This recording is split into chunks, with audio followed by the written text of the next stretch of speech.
Hey everyone, welcome to another episode of the podcast Circle of Hope. I am your host. My name is Valerie Hope, and this is an opportunity to bring you people whom I connected with that helped me thrive and grow. And I hope it does the same for you, at least to inspire you to do so. Um, our special guest today is Iris Huang. Iris, welcome to the podcast. Hola, ¿cómo Hola. están? Yes, you all should know Edie and I might break into Spanish at any moment. We've agreed that around 7 minutes or so, you can expect a smattering. I don't know. Edie's. So, first of all, I need to tell the audience a little bit about how it came to be that we're on this podcast today. And then I want to hear if there's any part of your version that you want to add to it, or maybe there's something I don't even know. Um, so Edie's, you and I have met through Berkeley Executive Coaching Institute. You, Mhm. I guess, completed or you were going through your, was it a Certification process? certification Yeah. process? But it was, I think, the faculty practicum or something. Was that the? Yeah, but I think it was more the fact that we had the Berkeley Roundtable, that they Oh, do the with alumni. alumni Yeah, roundtable. yeah. I see. I'd forgotten. And you and Okay, I were together in a breakout session. that's right. And What was that it? Okay, wait. Maybe you should start. What? I feel like I'm pretty sure that we have different uh moments in time of remember because what I remember was that we're in the same breakout and I can't remember what the breakout was, but all I remember is Valerie Hope. And then you said you're Latina and from Dallas. And I was like, oh, I gotta reach out to her. And that's when we connected in video in person to then Ah, do okay. our connection through Well, the process certification. I I will admit, and I think I've shared this already, so I hope it's not any surprise. I don't remember us meeting in that alumni thing. So eventually, essentially, for everybody that's listening, we had an alumni connect on a Zoom. We were all put in breakout room and had whatever conversations we were having. And in that, maybe there was a question that I asked, or I made a comment that I made that you kind of you clocked it and you reached out to me separately Mhm. afterwards saying, "Oh, you're from Panama, I'm from Uruguay," and blah blah blah. And then we set up a time to have a Zoom on Right. our own, right? To Mhm. talk. And I think what I really appreciate about that, first of all, was the fact that we hadn't connected on the alumni thing. It's not like you did you send me a direct message of any sort? No, No, right? I just wrote down your name. Yeah, so that was pretty like that was cool because I was like, I have no idea who this person is, but she's a Berkeley person like me. Let's go. Let's figure out how to connect here. So that I thought was really special that you took a moment to clock it and then reach out. And then when we did have our conversation, I think initially I scheduled like a 30-minute, like a Yes. let's just check in. Cause I never know. Like, we're gonna have something to talk about. Like, is this person gonna be Yeah. like, uh, so Yeah, I'm like, let's play it safe. We'll do 30 minutes. I think we talked for like an hour and a half we that did. first Yeah, time. we did while you You were got me right all back. inspired. You did for me as well. You're coming back from your massage, I still remember, and you're in the car. You were so relaxed, and we were just, like, chatting, like, we have known each other for 20 years, That's like, so literally. funny. Yeah.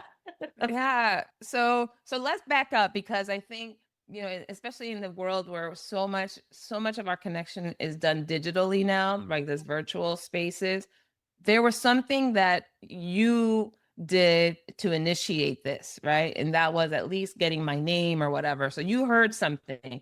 So in those Mhm. types of environments, and doesn't necessarily have to be an answer about our meeting or our interaction, but in that kind of environment, what are you paying attention to that makes you decide, I'm going to reach out to this person? What is it that resonates for you?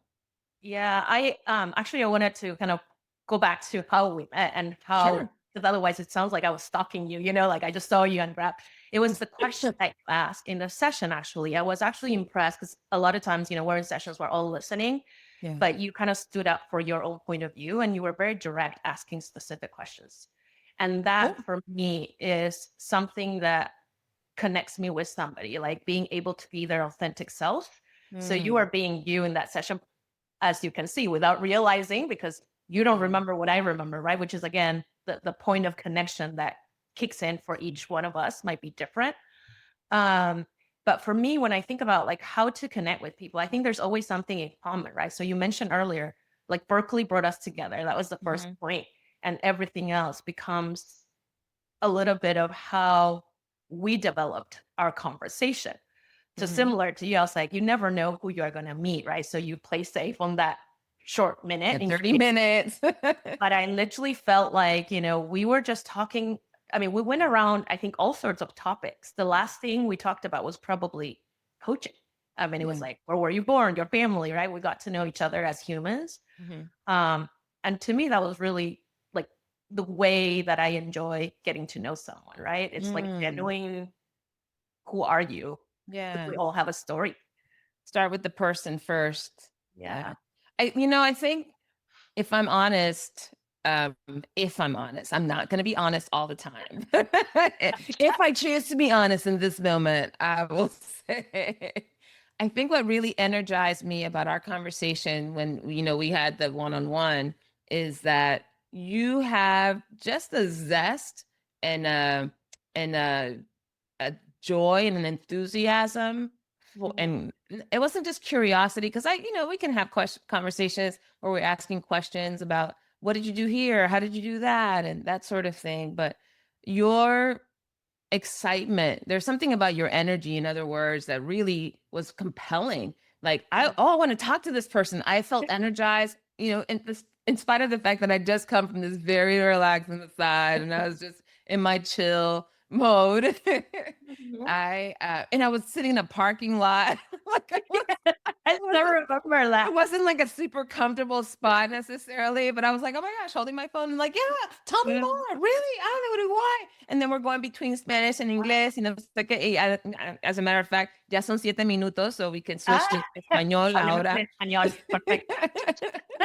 I don't want to throw people off too much, but Yep. the idea of how responsive you were as we were Mhm. talking, that was very reciprocal. I Yeah. felt so that was one, and then the other piece too is you started asking questions as we moved into the kind of the coaching world, and the transition you're making from the corporate world into starting your own business. The way in which you were engaging in that conversation also compelled me to be super generous in, Mhm. oh, try this, try that. Oh, it's not that that you'd ask me necessarily for mentoring or advice, but I did feel very compelled in that moment to support your success or to support your journey. And what was it like for you? Oh, Did you have yeah, that similar experience?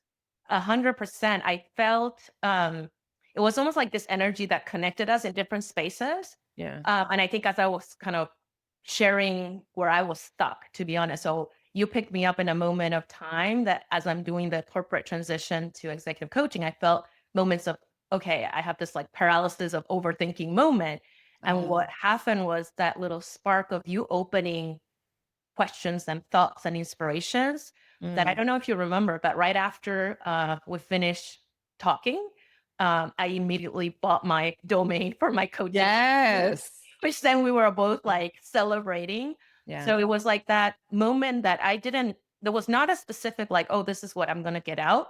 But Mm. if I look back and reflect on our conversation, you actually unstuck me in just the conversation we were Yeah. having by creating similar inspiration, but on my side. Yeah. I was more in the like learning mode, but then it's like, you know, it's action time. So Let's go. I remember sending you a WhatsApp going, You Valerie, I did. did Yeah. it. I But got it. now Tell us that your has domain name. What was it? no, it's not ready yet. So I better not Oh share no. any. You don't want to leak No, it? no, I got the domain. That's first step. Now I have to build the content. Got it. Got it. Yeah, Okay. first step. That's fair. As a matter of fact, it's funny because this is like a little full circle moment that happened because I was in the similar position. Oh gosh, this would have been 2016, 17, 18 or so. And my sister-in-law introduced me to a friend of hers who was a coach. Her name is Ginger. Shout out to Ginger. And Ginger and I were having this conversation about coaching. And at first I was kind of like, I mean, I don't know if this is what I'm gonna do. So let's see. And as the conversation continued, she and I were geeking out about coaching stuff. And then she was like, "So what's your domain name?" And I was like, what? Domain name? I'm not going that far. I don't know if I'm going to start my own thing yet. And she's like, well, you should probably think about a name for your company. What would you want to call it? And I remember feeling really pressure at Yeah. that time. I felt stressed. Not that she was pressuring me, but I felt stressed because I wasn't ready. I hadn't made a commitment yet to move in that direction fully. I was still exploring my options.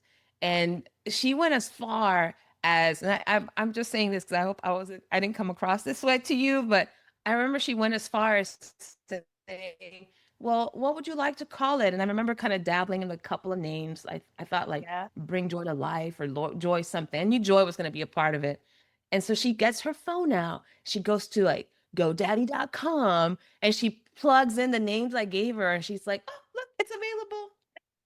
And I had like this pit in my stomach. And I just remember like my chest feeling tight and my face felt really warm. And I was just like, lady, back off. Like, why are you pushing me?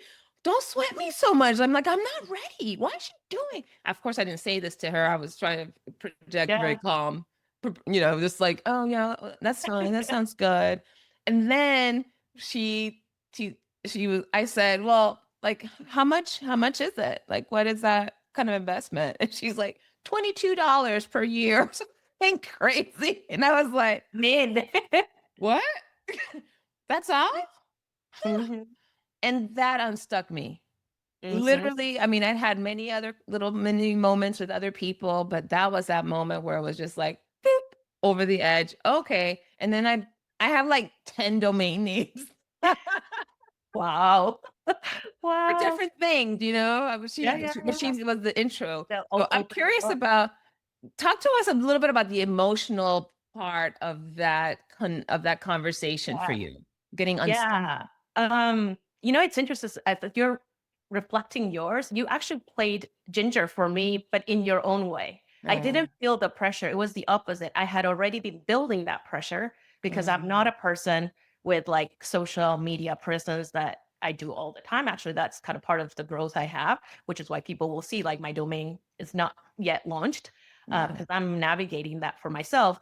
And the feelings were kind of like, the scared and like, I'm going to be out there now. Right. Mm, But you actually picked up that and it wasn't talking about that. You did a very similar thing, actually. Like, do you know what's the website where you can get domains? You mm, actually told me that. And that was the encouragement for me. Oh, let me try. And then I think you did the same thing on price. I was like, oh my gosh, it's like $8. I was like, oh, you know? And then, of course, as we got complex on the name, the yeah. value changed. But I think it was the subtle encouragement you were giving me because I already had all that pressure that you felt with Mm, Ginger. I had it before. And I already. almost feel like our connection was como el destape, like it just Yeah. um, Yeah. unlocked it in a way that I was Mm, like, oh, now I have confidence to buy it, right? It's that ah. almost commits me to getting started, right? So that was the feeling I got of kind of Oh, the way and the timing. I cannot emphasize this. Sometimes things happen in a very strange way yeah. because I even remember we rescheduled our call, Okay. the original one. I don't know if you might remember, but I remember that I was like, oh my gosh, I'm going to miss the opportunity. But then I was like, okay, I'm going to push it a couple more weeks. And then I think like, oh my gosh, the timing was perfect. Like it is so vivid. I still remember you holding the phone, the image Yeah. of that moment that we connected. Yeah. For me, it's not just the phone call. It was like, this is what we talked about. The Ginger That story, was the actually, you moment. did bring it out. It did. Yeah. I mean, I'll have to say thank you to Ginger. She was amazing. I'll have to tag her special mention in this episode. But I needed me personally where I was because I wasn't where you were. You had already been entertaining. I'm going to go do this and I'm ready. And I'm just not sure if I can or whatever doubts you were having about it. I was just like, no, I'm deciding when I'm ready, Right. and so I needed somebody to check me. And I think she provided that. Because I was scared, I was really scared having to make that move, which is why I had that pit in my stomach. But I'd had it in other moments. And so she was just that final, like, okay, you got to figure something out, go. And made it just so easy. So I'm Yeah. glad that I was able to provide you with a way that spoke to you. I think, Yeah. we serve each other. One of the elements of the circle of influencers is having a challenger, but not a Mm, challenger that's just doing it to be a contrarian, to like be mean spirited or critical, but a yeah. challenger that helps us see things from a different perspective, a challenger Mhm. that makes us acknowledge maybe some blind spots, right? But does it because they care about us, not Yes. because they're trying to exert some kind of ego trip, right? So I Yeah. think that was that was those moments between me and Ginger, and moments between me and you was like a challenger interaction. Mhm. But Mhm. I don't know if I said this to you, because as you were talking about all the things you wanted to do, and I was providing you with my experiences, what it also did for me was really re-energize me in areas that I'd already kind of taken for granted. And Mm, it's not been super long ago since I started my own business, about 2018. So, but I right. remember like really feeling energized after that and so grateful. I'm like, oh my gosh, look at all the stuff I've accomplished and how far I was able to go, and how much more confident and prepared I am that I was able to provide you with some mentoring. And so that was kind of like a moment of recognition for me, that Mm. I was able to provide something that just 8 years ago I wouldn't have been able to. So thank you so much for reigniting a bit of that. Uh, It was a mutual spark, I feel, right? I think Absolutely. I really love what you said about the challenger side, because Mhm. we find our connections to spark different things. And what I felt with you is, you've been in this journey before, right? Yeah. You've had your own experience. And I love that in connections. As I starting my business, meeting different coaches provides different insights, different Yeah. learnings, Yeah. and it helps you shape kind of like a path that somebody actually has been there before. Yeah. And what I love what you say is the growth, right? Like the way somebody thinks might be so different than how you're positioned. Like for me, website honestly was the last thing I had in my head. Mm. You somehow like brought it sooner, because I Yeah. started panicking, going, maybe I lose my domain, right? But it was this thing that you did encourage me to think it Yeah. differently. And that Mhm. I appreciate a lot, from kind of that circle of influence of different people that bring Yeah. kind of that different spark to our growth. Mhm. I think it's the magic of those connections, Yeah. right? And it's interesting because another element of the circle I go into, and this podcast has helped me distinguish it, is okay. So there is like the challenger, like we talked about, but I also have this particular type in our circle that's called the parallel person. and Mhm, and the parallel type is someone that's moving in the same direction. Maybe they have the same goal or vision that we have. mhm. So in our case, our parallelism comes from the fact that both of us are Yeah, in entrepreneurship, that we're both coaches, and that Latinas. Berkeley Latinas, like there's a lot of similarities that way, right? Yeah, Parallels.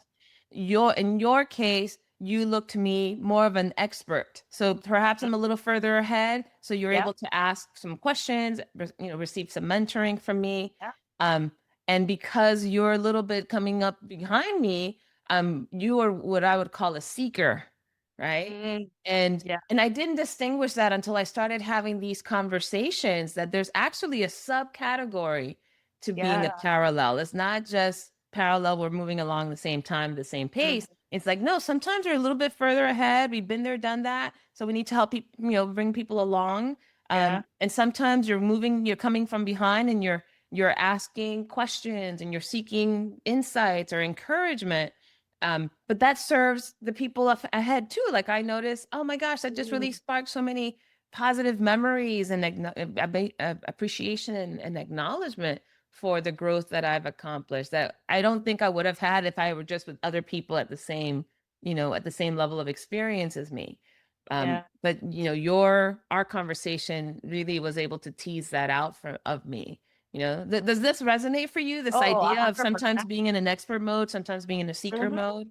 100%, because the way I saw it was, I'm looking up to those people that experienced it already, right? Sure. Because they've been there, done that. Okay. But at the same time, we're sharing a similar path. That Yeah. is a commonality that connects us. Yeah. So yeah, I can totally see that in the journey also that you and I experienced, but also the way I had to navigate those connections as I did my transition, right? Some Mm. people are actually Yeah. trying to challenge me differently, right? I've Sure. got my peers that I've, done the Berkeley program with, that stay along, but we are also navigating different steps in the process. Yeah. Sometimes they seek me, sometimes I seek them, because I do bring, the corporate experience, which is different Yes. than perhaps somebody did a nonprofit. So I think the value of almost like you've got different lenses, and Yep. some lenses we don't see, but somebody else sees it and can Yes. share that with you. I find that quite special. And I will add the element that probably, like, I think you've asked me, like what was it that got you to talk to me in that one session? It was not only that directness and the Latina, but there's a natural sense of belonging that we always seek for, right? Mm. And when somebody could say something or um, comment on something that it resonates with us, sometimes like we feel good, but sometimes in the case of our connection, I was like, you know what? I lose nothing reaching out. The worst thing she can tell me is, no, I'm not available. But the Mm. fact that you said, yeah, let's connect. Look, Mhm. it sparked what we have now, right? That's true. Yeah. And that was something that, being a multicultural leader of, Asian descent, growing up in Uruguay, I find the world a lot smaller than what Mm. it looks like by Yeah. creating these connections. Interesting. Wow. And by the way, shout out to Uruguay. I'm wearing my little amethyst. I love that. That I got in Montevideo. So I thought, well, you Yay. know what? I gotta represent. I love that. I don't have one, but I That's do have my okay. little I'm stone. holding this. I'm holding it down for both of us. I love that.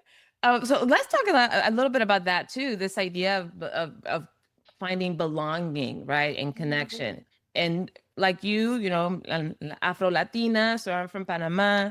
I my family, I think when I think about my family, obviously there are a lot of Panamanians who are Black in my family of origin, of course. But I know moving to the US when I was very young, most of my circle were that were from North America, were Americans, right? From the US. I didn't have a lot of Latino friends growing up. Mhm. Um, and we lived in military bases. Also, there was some level of diversity, but we just hadn't connected that much with other Latinos. And until I got older, until I was in college, and I really started to appreciate that Latinidad, right? So my best friend Mhm. is from Mexico, I had some great friends from Venezuela, and my sister-in-law's from España. And so all of a sudden my world really started to blossom from there. So I'm curious about how are you looking for that connection and that belonging? Mm. Speaking of your cultural heritage. That's an interesting one because so I, grew up in Uruguay, to Asian parents. So it was always like, okay, where's home for you and what's your kind of heritage? It's always been an interesting one for me because, I'm not Asian enough because I didn't grow up in Asia, and I'm not Latina enough because my physical appearance really throws people off when I start speaking Spanish. Preach. Yeah, right. So what I have found is, the the way I spark conversations with people in which you find us, there's just like trust that naturally, I think in relationships happen, right? So if I'm making the assumption that there's a trust element, but Mhm. it's the fact that um you start a conversation, and the way I feel is almost like you feel like you've known this person for a long time, even though it was a short 30 seconds, which Right. basically takes into a deep connection with a person. So you go past beyond that superficial, how are you, right? Mhm. You just jump into things. And I feel like that has been kind of how I've built my network. When I tell Yeah. people I still talk to my friends in high school, people are like, what? I was Yeah. like, yeah, the beauty of, having friends around the world. So I had the, privilege of working and living in different countries. And when you think of my network, Mhm. you would have thought first as, either Asian or Latino. It's been pretty wide in the sense of, Mm. I have friends in Turkey, in Russia, in Australia. And that's what I love. Like when people say networks is what you build, right? Yeah. And again, I think the job had also helped me having global roles for, quite a bit of time, almost 10 plus Mhm. years in corporate. And it's really starting with the, hey, who's the person you're talking to? Yeah. And I love when you can pick up where you left off with Mhm. people Mhm. because it doesn't matter. Sometimes it's, it could be years. And then it's Yeah. like, hey, you remember the time and the conversation starts, right? Yeah. And I feel like that's, at least for me, it's been working that way. I'm Hmm. very thankful for WhatsApp, by the way. So I know, that's right? yeah, that these WhatsApp. days, between Yeah. voicemails and messages, Yeah. it's so cool to wake up in the morning and get all the messages from around the world, Yeah. right? And then you're like connecting that way, Mhm. because sometimes we are busy and we can't just get on the Yeah. phone, right? And time differences. I don't know. Does this happen to you? Because I think what we would call people like us, or into at least some element of us, is the third culture children, right? Mhm. Third culture. So you mentioned in your case, Latino and Asian, right? And then I imagine now living in the US for how long? More than what I spent in Uruguay, so 20 plus 20 more. plus. So yeah, Ditto, yeah, right? yeah, So that we have these different cultures, right? And so there's like this Venn diagram of culture that yeah. we're always kind of embodying. And I've always had an affinity for people from other backgrounds and cultures too. Mm, And I think because that whole Venn diagram situation that I live in, I find that, yeah, connecting with somebody from across the map is not is quite easy. I mhm, have right now I'm hosting a coaching circle, yeah. and we have somebody from Mauritius, from Kenya, Uh, from UK, who's Jordanian, and several people from the States, it's Ethiopian. I mean, it's like a little mhm, mini UN of that's sorts, right. but it feels so normal and natural to me. In fact, is necessary to me Yeah. to have that type of connection in that global context. So what does that bring you when you're talking about all these different connections of people, even from high school? What does that do for you? Like, what is it that how does that impact you and who you are today? Yeah, I love, you know how you said the word necessary. I Mm, do agree with you. Like that's actually has been a requirement for me in my yeah. job as I grew in my Mm, career, that it had to have a global nature. okay.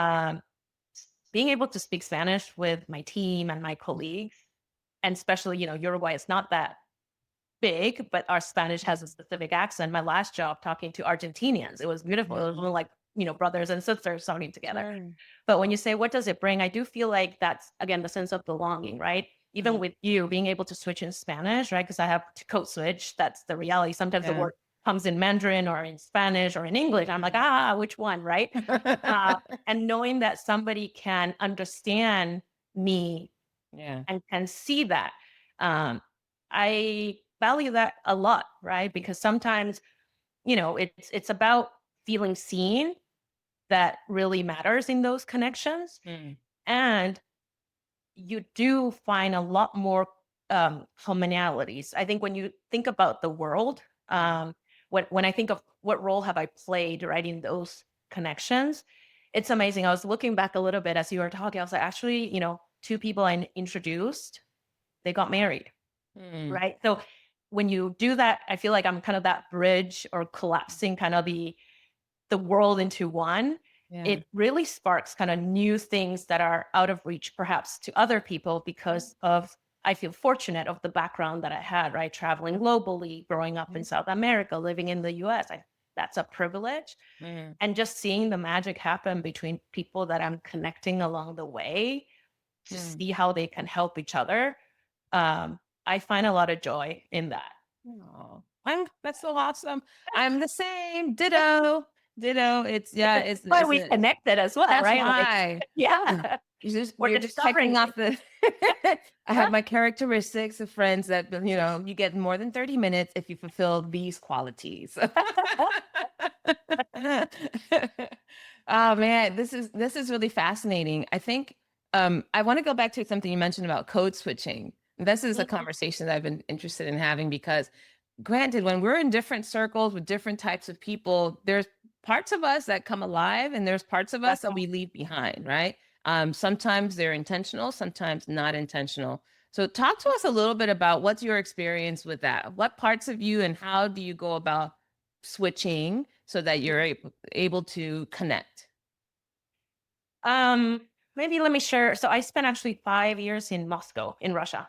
Mm, Right, I didn't know the language. I started from scratch in a new country, but took an assignment with one of my employers because I was interested in learning a developing market experience. mm, And I remember, showing up there, going, "Oh my gosh, you're so crazy!" Because first off, you don't speak the language. How are you going to communicate with people, right? mhm. And I'm using this code switching more in regards on how we want to find connections with people.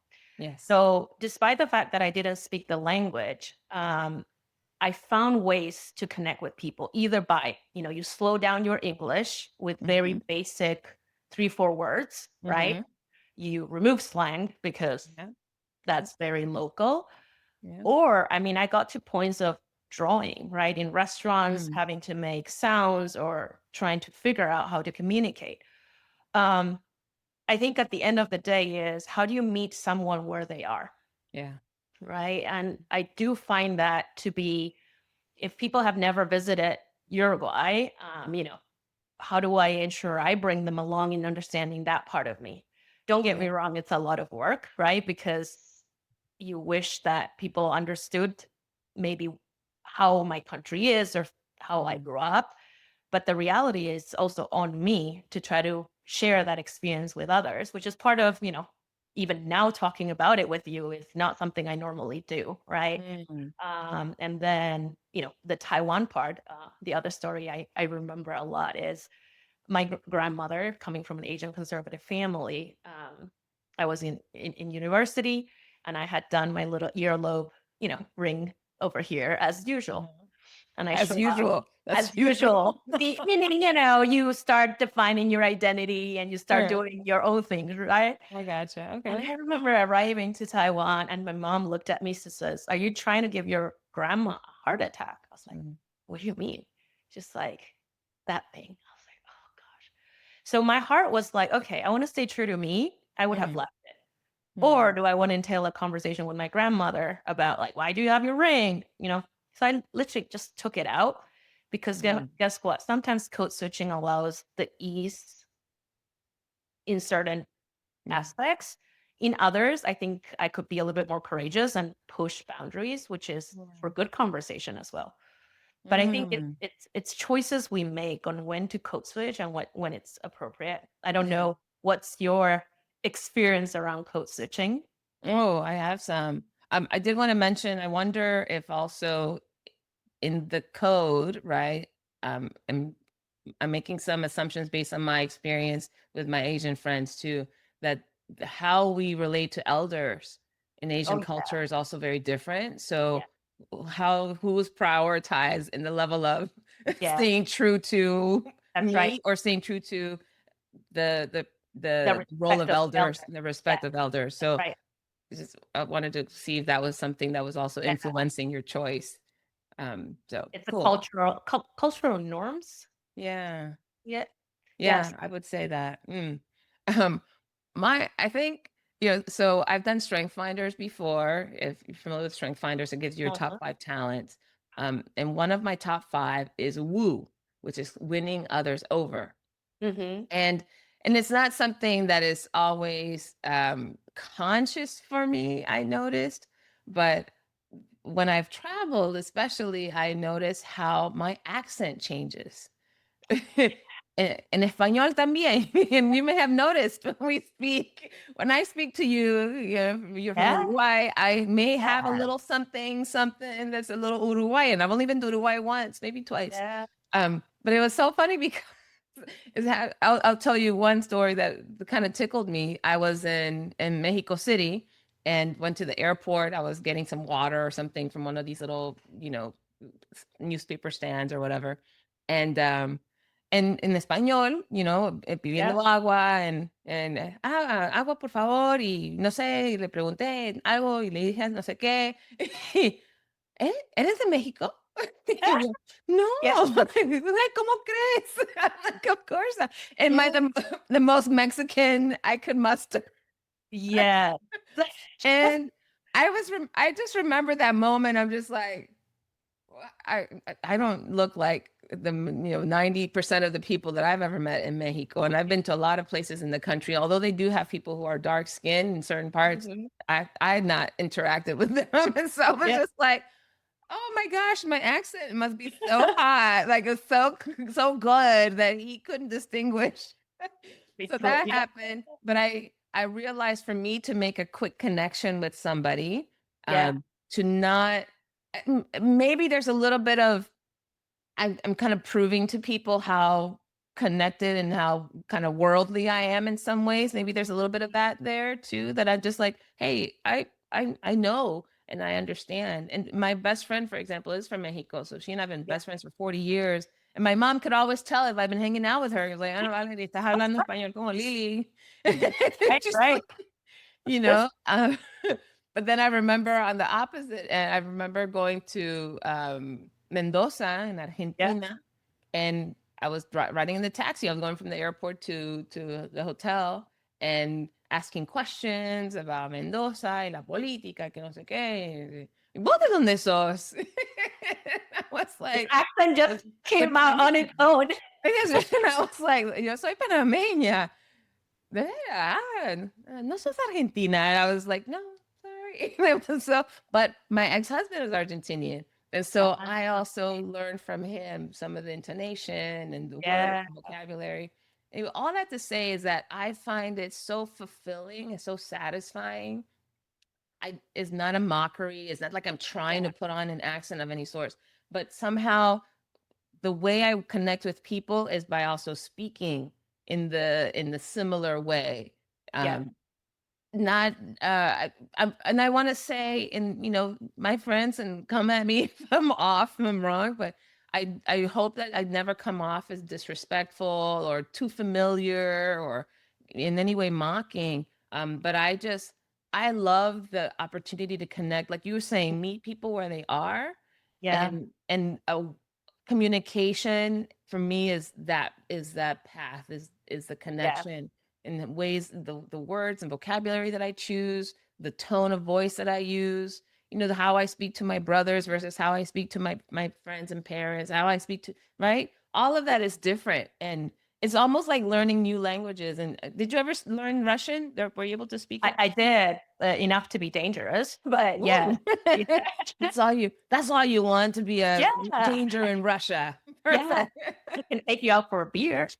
Yeah. Right? Well, but I think that's in my travels too, and I've traveled to many, many countries where I didn't speak the language, but I also prided myself in, like, if I'm going to be a foreigner traveling in another country, the bare minimum I can do is make an effort to Yeah. learn some of the vocabulary or learn some of the intonation or understand some bits of communication, maybe the gesture, something to help me connect with people.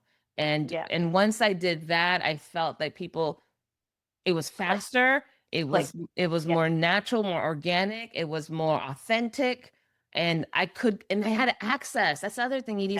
I Yeah. had access to things that maybe someone that's coming in as a tourist, that's just kind of keeping themselves in their bubble, doesn't get. And that for me was like, oh, I need that. I needed the access. Does that make No, I sense? resonate 100% to what you said. And it's even funny because I don't know about you, but it's an unconscious thing. Yes. It's almost like, and the way as you were talking, I was reflecting how it is for me. It's almost like you want to integrate in that group Yes. by navigating kind of the belonging, right? I Yeah. mean, when you talked about your friends realizing, I have this Mexican friend, also very good friend of mine. She can tell immediately when I hang out with my Argentinian friends. She's like, your accent just changed. Or even like when you're on the phone, I know Yeah. exactly who you're talking to because you're Yeah. switching, right? Yeah. And I was like, oh, would have never realized. And your Yeah. access comment is, that did wonders for me in Russia. The fact that I learned how to say hello immediately and thank you, just the Mm. basic, That's it. it was like, oh, but like you're Russian because there's Yeah. all the Kazakhstan and to make it like look more like me. So people actually got even confused that I was a local. That on one hand was, a benefit, but on the other was a lot of trouble when people are speaking to me in Russian. I'm like, I really don't understand. I had to really switch to English. 'Cause really, I don't get it. But there's I really like what you mean on the accents because it's that connection at the end Yeah. of the day, right? And it goes back to what we talked earlier. Like we want to feel like we belong, right? We want Yeah. to feel connected to someone. And how best if you leaning into that space, even though you might not Yes. know anything, right? Yes. About a culture or whatever life experience they had. So Yes. no, that resonates 100%. Oh, so good. I would say I have to give my parents credit. I don't know if it was passed through genetics or modeling, maybe it's both. Yeah. But I don't think I ever had the impression that I didn't belong anywhere. I always felt like I was a citizen of the world. Mm, Um, I mean, we immigrated when I was 9 years old, so maybe that was part of it too, being so young when we came to the yeah. US. But I've probably been to like 31 countries now, and in every single place I've found I've been able to carve a little spot for myself, whether I was there for a few days or whether I was there for a Yeah. few months or years. And I think that is such a necessary skill for me in the kind of life that I want to have, for to Mhm. be able to have conversations like this where I can connect with someone, a stranger in a meaningful Yeah. way. I needed to take away some of those superficial, I Yeah. call them superficial domains of diversity, right? Mhm. That, oh my gosh, because this person is this, I don't know how to say or what to say because that person is that. Not at all. I Yeah. mean, not just in the cultural and ethnicity, but I remember taking a course called Understanding Men, for Yeah. example. Game changer, by the way. Allison Armstrong, just shout out to her and her work. Yeah. She has a course called Understanding Men and Understanding Women. And that was just like, oh my goodness, how much I have taken for granted about Yeah. how to communicate, when you're talking about different genders and just, oh, amazing, amazing work. So there's so much to understand about humans that I'm learning. And the more connections I want to make, the more authentic connections I want to make, the less hangups I have to have, you know? Totally. Yeah. Yeah. The belonging for me is, the fact that I don't look Uruguayan and I Mhm. don't look Taiwanese enough either because I'm darker skin as well compared to Mm. most Taiwanese. So it's more the fact that there's the bias and assumptions. But Yeah. then to your point is I find the space where I want to find the belonging for me. It's not the Yes. fact that I'm struggling to find it. Is I need to find it so I am at peace being authentic to me. Because how many Mm. Uruguayan and Taiwanese people have I met in my life? Not very many, Wow. right? But therefore, it's about finding that common Yeah. ingredient that you have with other people, which then makes you reflect about like, okay, that's what is unique about me, right? That's Mm. what's different, yet allows me to bridge those connections and meet people where they are Yeah. so that we can find that relationship or what do we have in common, right? It's interesting. Okay, I haven't. So this is a question I've asked other people in a different context, but I'm going to ask you. So I think it's going to be interesting. When was the first time you realized you were Asian or Latina or different? Like a time when that was like a Oh, prominent. You have a moment. I do. I do. This was probably 3 years into graduating from college and starting kind of like in your early career where in your 20s like, hey, let's go out this weekend, let's plan this and that. And actually was in Dallas. I still remember that I love to go out, right? And just I learned salsa for the first time out there as Yeah. well, Casino de Mm. Rueda with a group of work. And it was like, let's go out. Let's extend, like friends of friends, whoever wants to come. Like, we're just going to get together and dance. And I will never forget this one coworker came to me and we've, known each other for a while. He looked at me, he goes, today is when I realized you're actually more Latina than Asian. Hmm. And that's when I was like, right. So in my heart, I think you always feel like my roots are Asian because I grew up in an Asian family. My family's still in Taiwan. The Yeah. way I was educated, value, everything is kind of in Asian values. Yeah. But my friends played a huge role, right? In high school, in la escuela. See. And I realized that a lot of who I am today was shaped by Uruguay very strongly Mm. in simple things as, hugging, right? Like in Asian Mhm. culture, you don't hug as much. But here I see someone, I'm like, oh wait, Iris, you're like, like tone it down. I'm a hugger. Are you okay with that? Right? Because Mm, people will get very yeah. confused. So that's when it really hit me that, well, in my own body, I look Asian. I Mhm. had never had anyone point it out because I was like dancing to Yeah. go, oh my gosh, you are so at heart Latina. Like, oh, that's where I confused it. Yeah. Oh, funny, Yeah. funny. Yeah, I think it's in this country more than in Panama. I don't know if you felt this way in Uruguay too. Did you feel how you're feeling this moment that you had? Did you feel that way in Uruguay too? In Uruguay was probably more notorious as a minority because there Mm, were not a lot of Asians in my school.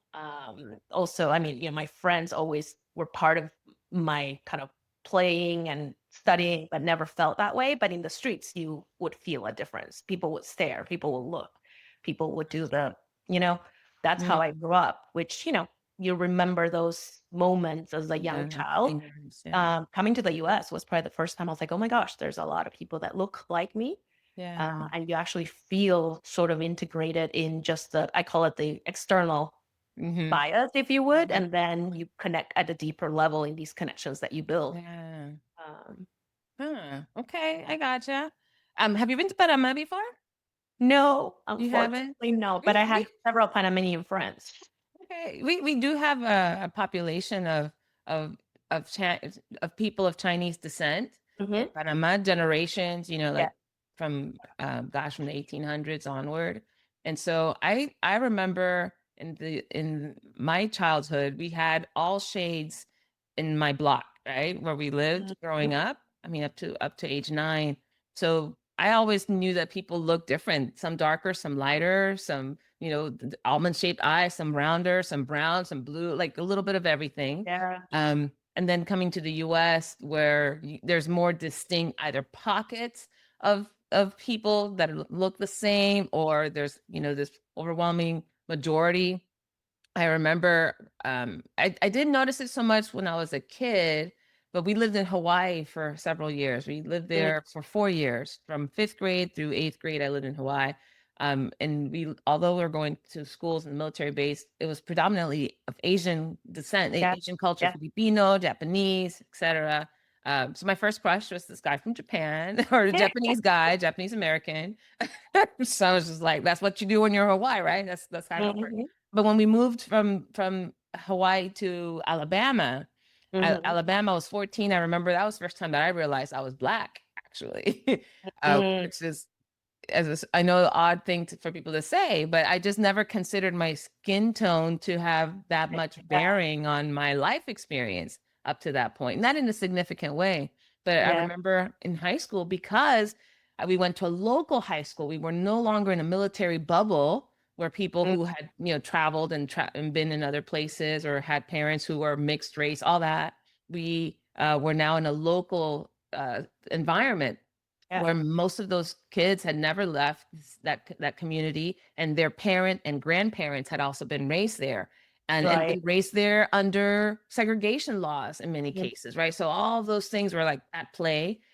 But I remember walking into the cafeteria and seeing like Black students on one side and white students on the other side, and I was like, what am I Mhm. supposed to choose? And that was a moment where I was like, I don't feel comfortable choosing. Mhm. um that kind of like your earring moment. Yeah. Like, am I true to myself? Because in my heart, there's no, I can sit wherever I want to, because I connect with all humans no matter what they look like. That's how I grew up. But I also was like, I'm in a new culture, in a new place. I don't want to get beat up as a freshman, like, or Yeah. whatever happens when you already don't fit in. But luckily there were some other military kids around that I found, and I thought, well, at least I know with the military kids that I'm safe. And that's kind Yeah. of how it went. But yeah, the code switching, I think, has also helped me Mhm. kind of be the counteract some of that for other people might show up as a, she's different. And I'm like, actually, Mhm. I can be a lot of little elements of me that I turn up or turn Yeah. down, so that Yeah. not to fit in because I feel like I need to fit in, but because I want to connect. I think that's the Yeah. difference. I hear Yeah. coaching a lot. We're like, I need to fit in. I need to, but Yeah. it's like, no, my It's a need is connection. connection. Yeah. Agree.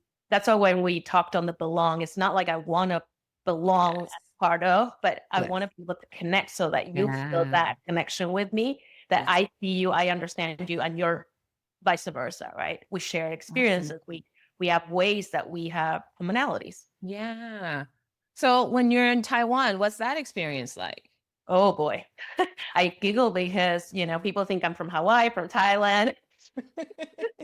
the the fun story I always tell is one time, the color that you see right now is my normal tone. Uh-huh. But I always get greeted by family and friends of, why are you so dark? Because, Mm, on that side, people are wanting to be white, right? So mm, whiteness is kind of that beauty bias, if you would. yeah. And the story I always tell people is it was interesting. One time we were in a taxi with my mom, and the taxi driver's like, how is she? Like, how are you so dark? Do you put something on? It's like, no. And then it's like, no, I need to see your tummy to see like what's your real color. I was like, what? The And the taxi driver asked this? taxi driver. So again, in every culture, you can see how the Yeah. external bias really pops in. And then like, she's really your daughter? My mom got that question and my mom was furious. She was like, yes, Oh, she is. And we like walked out. But the reflection of that for me is a lot of that, in the, I call it the external part where people make all the assumptions, right? Like, okay, she's probably Filipino. What I love is it actually has helped me spark conversations on the mm. connections, right? Because, oh, I thought you were Filipino. Or a lot of times I just go back from Thailand. People start speaking to me in Thai. And, like I have this like, I don't know. I'm like, oh, God, I thought you were local, right? Yeah. There's something about that feeling local that I actually find joy because it's the opposite, Mm. right? The person looked at me and thought I was local, or, said something. And then I'm like, no, no, no. Like, tell me what you were asking, right? And there is interesting, like when I look at that multicultural background, it has also plus and minuses. It has served Mm, in that connection way, whether it's physical appearance, whether it's the code switching. And I have, again, thanked my parents for that. Like, hadn't it mm. been for my dad going to Uruguay, Spanish would have never been in my circle of network. Yeah. The Latino culture wouldn't be as close to me. And the fact that my mom still lives in Asia, connecting to that world. So I almost feel I'm Mm. in two extremes and I like Yeah. want to bring those together, which is You why are I ended the up in Russia, maybe. No, just kidding. the Venn diagram that is you. Yeah, those Awesome. intersections are so fun. Yeah.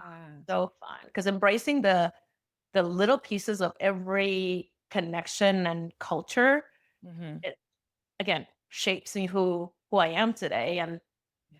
just it's fun. It's fun the way I see it now. I It's wouldn't have thought that when I was young. Huh? no. What would you have thought then? I think when you're a child, you know, at least I remember growing up in Uruguay, it's like I wish people didn't make fun of my eyes, Mm, right? But mhm. at 6, you experience that and it kind of stays with you. Yeah. It's only until similar to your, military kids to high school, that transition until you see something different is when you don't realize, oh, that's actually cool. Mm. Even can appreciate it. Yeah. Ah, the things that we can teach our kids, right? We miss opportunities all the time. No, kids will always find something to poke at. People want to have a status, right? They want to have a higher status sometimes by bringing other people down. But I think people like us, my sense and the sense of most people in my family, at least my nuclear family, right, is that our job is to show that there's another way, Hmm. that there's a way to connect with people. In fact, in my so um my boyfriend is Egyptian, Hmm. Middle Eastern. My brother's married to a woman from Spain. Yeah. I have another who's married to a woman from Vermont. She's Caucasian. I have my father remarried after divorcing my mother to a woman from Serbia. So But if like you have United Nations at we home, have got it in the you have. family. And and it's a thrill to have the cultures and the languages and the best perspectives represented in our family, because I think all the children of our family also get to see and experience, no matter Mhm. if they were born and raised here in the US, that they see that, look, all of these relationships work, and Mhm. they work because we have ability to code switch, right? I celebrate Ramadan with my Yeah. boyfriend. Right? I have moments of, we eat the special treats that my dad's wife from Serbia makes, and, Yeah. ask questions about her time there. And so there are moments that we all know that we have. Sometimes our our identity is not like made up of one thing. Our Yeah. identity is always like puzzle pieces, and some puzzle pieces are more prominent than others at certain Mm. times with certain Yeah. people. And so I love the ability that we have to choose. So I wanted to ask before, because you alluded to your time in Taiwan, and you mentioned to me earlier before we started recording the podcast Yeah. that there was something about your connection with elephants. You went to an elephant sanctuary, I think you said, Oh, yeah. and there was something on connection that you wanted to bring up. So I'm curious what that is. Yeah. So I don't ask me why, but I've always been fascinated by elephants. Especially in a trip I went to South Africa and just saw those kind of giant, gentle animals. So this actually 2 weeks ago, I went to an elephant sanctuary where the owner like actually rescues elephants from either logging or people that ride elephants, right? Because all that is kind of trained. It's not natural for an Yeah. elephant to do. And as I was, I spent a week there volunteering, helping either Mm. make their food, really get to know the elephant stories. One thing, as I was thinking of our kind of podcast today, is these are elephants that are all brought in, and we all know elephants kind of operate in a herd, right? So with a matriarcha, cannot say that in English now. Matriarchal. Yeah. So Mhm. right, it's like from the grandmother to like Yeah. all the line. There's that strong connection that they develop and pass along also, what they learn as a herd. So I got to think these are, rescue elephants that are not longer part of a herd, but how do they create their own connections in that Mm. space? And what I realized, because, we saw in the sanctuary, sometimes there were two elephants together, sometimes there were more than two, or sometimes they had to be on their own. And the principles that you and I talked about, finding that common ground and meeting each other is Mhm. actually what happens even in the elephant world, right? So with Mm. their trunks, they get to meet each other. They actually communicate in their own language. So they know their history and past. They have very strong ability to smell, Wow. so they can recognize their own herd as well. But Mm. what I found it beautiful is also that complement when I think of code switching, right? There was one elephant that actually was blind, and they're like best friends with another one that actually can see. So together, they actually help each other and live the life that they currently have. So they're together all the time. So it got me thinking, like, even in the world of animals, connections Yeah. are so needed, right? So they didn't have their families, but they found their own herd as they bring them Mm. together in a Yes. sanctuary. And then, they build them in their little families around the park. And Mm. it's just fascinating to realize that connection is needed everywhere. Yeah, it's definitely a form of survival. Yes. And the animal kingdom, I think, shows us how to do it in ways that may not be so politicized. Although I don't really know, like I don't talk to elephants or other animals, so I don't really know. Like maybe they do have their systems, their systemic Do. challenges or Apparently they do. biases. I don't know. Maybe they do. They're not telling us. Yeah. No, we would not know. Or we can't see it necessarily, but yeah, I think that's such a beautiful thought that even though you're separate from your herd, like in our case, being these third culture children, that we're able to create our Yeah. own herd, and Mhm. reconnect with our herds of origin. I mean, I don't know how much more I could use that Oh, metaphor, but no, yeah, it was fabulous. that interesting thing to reflect on after coming back on that. Yeah. Oh, so good. Yeah. Iris, this has been such a Oh boy. treat. Look at that. Our time has flown by so quickly. It's been such a treat to chat with you. I'm so grateful that you tracked me down for whatever reason to connect in the way you have. And we have had many conversations beyond that initial one where I pushed you to get your domain name off that or inspired you. I inspired you. That's right. I inspired you to get your domain name. But I'm grateful that, you get to be a part of my herd and I get to be a part of yours in whatever way that looks. And that you were able to share some of that with us today. Any final thoughts? I just want to say a big thank you, right? Because in the small time that we met, the minute you approached me for the podcast, I was like, huh? But it shows how quickly that connection developed between us. So it's an honor to be part of your journey. And I know that this is just the beginning of the friendship that we've been developing. So yes, thank you for having me in your herd. And thank you for you to be part of my herd. Thank you. See, it's gone from like a 30-minute herd conversation to like hour and a half and how many others? Yes. And the idea of inviting you to the podcast was evident for me when I meant that connection about how different, even though we might be walking in the similar journey as entrepreneurs and coaches, where I thought about, oh yeah, when either someone looks to us for inspiration because we've been there, done that, or someone maybe looking at an opportunity for me to self-reflect and find gratitude and appreciation because I'm leading someone or mentoring someone in some ways, that actually is where the herd, right, or that connection or that circle is reinforced. And so this was an opportunity for that to be reciprocated in some way.